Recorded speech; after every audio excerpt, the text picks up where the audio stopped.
Hello everyone, कैसे हैं आप लोग। आशा है कि आप लोग सेफ हैं, स्वस्थ हैं और अपने टाइम को सही से यूज कर रहे हैं। सो स्टूडेंट, जैसा कि आपको पता ही है कि मेरे चैनल पे आपको मिलते हैं सीटेट और बीएड से संबंधित बहुत से कंटेंट, और साथ ही साथ मैं कुछ ऐसे पॉइंट्स या टॉपिक पे आपसे बात करती हूँ जो कि आपकी एम्प्लॉयबिलिटी स्किल को एनहेंस करेगी, which is very much required these days. तो स्टूडेंट, जो आज टॉपिक मैं आप लोग के लिए लेके आई हूँ बहुत ही छोटा सा टॉपिक है और बहुत ही इम्पोर्टेंट है।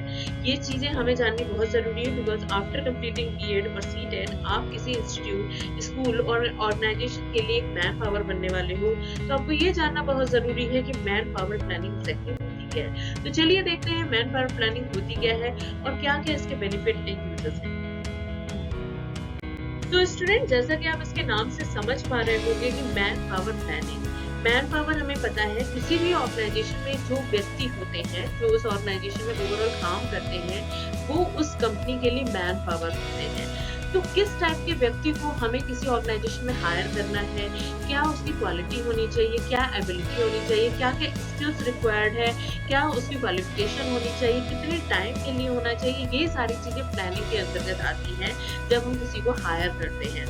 तो it is the most important thing. अगर कोई कंपनी अच्छे मैन पावर को लाती है या प्लानिंग उसकी अच्छी होती है मैन पावर लाने के लिए, तो नो डाउट जो कंपनी है या ऑर्गेनाइजेशन है उसका डेवलपमेंट है, उसकी प्रोग्रेस एक तरीके से निश्चित होती है। तो क्या होती है, इसको हमें जानने के लिए यहाँ पे इसके शाब्दिक अर्थ को जानना बहुत जरूरी है। यहाँ पे ये बता रहे हैं anticipating, identifying, selecting and nurturing what is most useful and beneficial to the organization।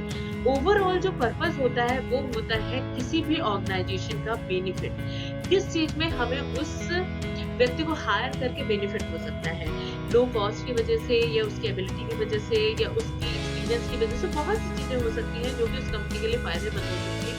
तो वहाँ पे हमारी काम आती है प्लानिंग। किसी को हायर करने से पहले जब हम प्लानिंग ओवरऑल करते हैं तो वो होती है मैन पावर प्लानिंग। तो चलिए आइए देखते हैं कितने प्रकार की होती है, क्या क्या इसके फायदे होते हैं। तो अभी तो हमने इसका एक तरीके से शाब्दिक अर्थ जाना कि एग्जैक्टली मैन पावर प्लानिंग होती क्या है। तो ये जानने के बाद हमें ये जानना भी जरूरी है कि कितने प्रकार के होते हैं। तो स्टूडेंट, यहाँ पे आप देख सकते हो, यहाँ पे दो प्रकार बताए गए हैं मोटे मोटे तौर पे।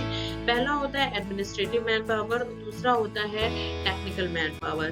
तो नो डाउट जब भी हम किसी को हायर करते हैं तो ऊपर से उसकी रिक्वायरमेंट होती है, कितना हम सैलरी दे सकते हैं, क्या क्या क्वालिटी होनी चाहिए, तो वो ओवरऑल एडमिनिस्ट्रेशन देखता है, क्या क्या एलिजिबिलिटी होनी चाहिए। And technical point of view से हम ये देखते हैं कि क्या उस व्यक्ति की रिक्वायरमेंट है, कितना वो किसी कंपनी के लिए अपना आउटपुट दे सकता है, कितना उससे कंपनी को फायदा हो सकता है।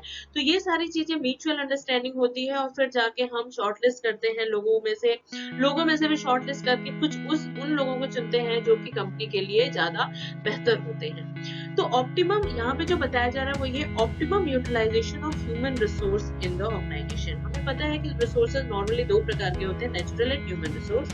तो किसी भी ह्यूमन रिसोर्स को कैसे हम बेहतर ढंग से किसी कंपनी के लिए बना सकते हैं वो मैन पावर के अंतर्गत आता है। And quality and quantity of man power, कितनी क्वालिटी के कितने व्यक्ति हमें रखने हैं, ये सारी भी प्लानिंग के अंतर्गत आती है। और यहाँ पे हम ये देखते हैं कि प्रेजेंट में कौन व्यक्ति है, कितना काम कर रहा है और कितने व्यक्तियों की डिमांड है, क्योंकि ओवरऑल जो है प्रोसेस चलती है उसके आधार पे हमें पता चलता है इतनी वैकेंसीज हैं, इन क्वालिटी के व्यक्ति चाहिए, इतना एक्सपीरियंस चाहिए, इतनी सैलरी हम दे सकते हैं, ये बेनिफिट्स हम दे सकते हैं। तो ये ओवरऑल एक प्रकार का वर्क होता है मैन पावर प्लानिंग का। और अगर हमने प्लानिंग बेहतर कर ली तो नो डाउट हम कंपनी के लिए अच्छा रिजल्ट दे सकते हैं। तो स्टूडेंट, मैन पावर प्लानिंग को समझने के बाद अब हम इसके बेनिफिट्स एंड यूजेस जान लेते हैं, क्योंकि आज की डेट में मैन पावर प्लानिंग बहुत ही रिक्वायर्ड है। क्योंकि आज की डेट में हर व्यक्ति के पास डिग्री है लेकिन हर व्यक्ति के पास एबिलिटी, स्किल, क्वालिटी नहीं है। तो कैसे हम डिग्री के साथ क्वालिटी को क्लब कर सकते हैं, कैसे हम ऐसे व्यक्ति को चुन सकते हैं, कैसे आप सब एक कंपनी के लिए अच्छे मैन पावर बन सकते हो, ये सारी चीजें जानने के लिए आपको ये भी जानना बहुत जरूरी है कि क्या बेनिफिट्स होते हैं, उसके अकॉर्डिंग आपको अपने आप को बदलना पड़ेगा। तो यहाँ पे कुछ पॉइंट्स के माध्यम से इसे समझाया जा रहा है, जिसमें सबसे पहला पॉइंट कह रहा है anticipate your future need. Company को अपना फ्यूचर आवश्यकता जाननी है कि भविष्य में मुझे किन किन लोगों की आवश्यकता पड़ेगी, उस हिसाब से प्लानिंग शुरू करनी है।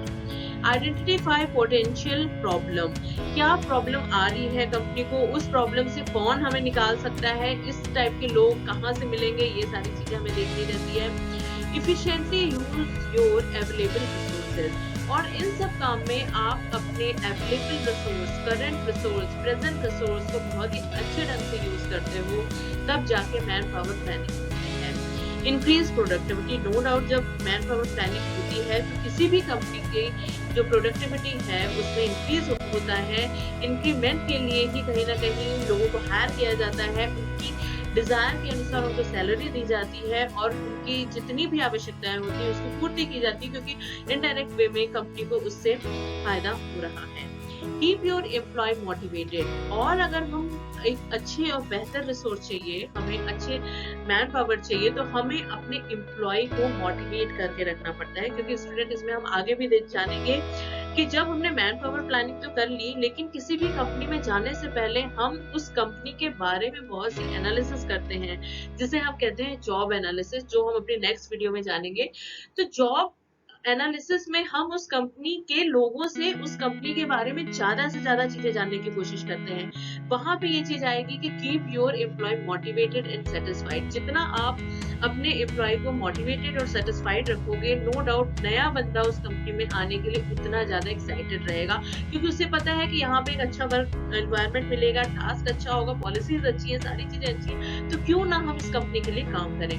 तो वही चीज है, ये आपको ध्यान रखना है, being owner of that company और organisation. Increase profits and grow your businesses. आपको पता है ओवरऑल द पर्पस जो होता है किसी ऑर्गेनाइजेशन का, वो अपने बिजनेस को बढ़ाना होता है, प्रॉफिट कमाना होता है और ग्रोथ करनी होती है। हम सब बीइंग एम्प्लॉय भी, हमारा एक पर्पस होता है कि सेटिस्फेक्शन मिले जॉब से, हमारा खुद का ग्रोथ कितना है, पर्सनल प्रोफेशनल लाइफ में बैलेंस हो रहा है या नहीं हो रहा है। अगर ये सारी चीजें हमें किसी कंपनी से मिल रही है तो नो डाउट हम उस कंपनी के लिए एक अच्छी मैन पावर हो सकते हैं। तो स्टूडेंट, ये एक बेसिक सी चीज थी, रियलिस्टिक चीज थी, जो कि आपको कहीं ना कहीं रियल सिचुएशन फेस करने को मिलेगी। ये सारी चीजें नॉर्मली हमें किताबों में नहीं देखने को मिलती हैं, बट क्योंकि ये सारी चीजें these all things are the demand of time, और ये सारी चीजें हो रही हैं, तो हमें जानना बहुत जरूरी है, क्योंकि बिकॉज आप भी बीएड और सीटेट करने के बाद किसी कंपनी के लिए एक मैन पावर बनोगे, तो उस चीज को जानना बहुत जरूरी है। तो होप आपको ये समझ में आया होगा, और अगर आपको ये मैन पावर प्लानिंग अच्छा लगा है तो प्लीज इसे और लोगों से भी शेयर करिए, और मेरे चैनल पे मेरी वीडियोस देखते रहिए, इसे लाइक करिए, सब्सक्राइब करिए। Till then take care and goodbye. अपना ध्यान रखिए, फैमिली वालों का ध्यान रखिए और सेफ रहिए।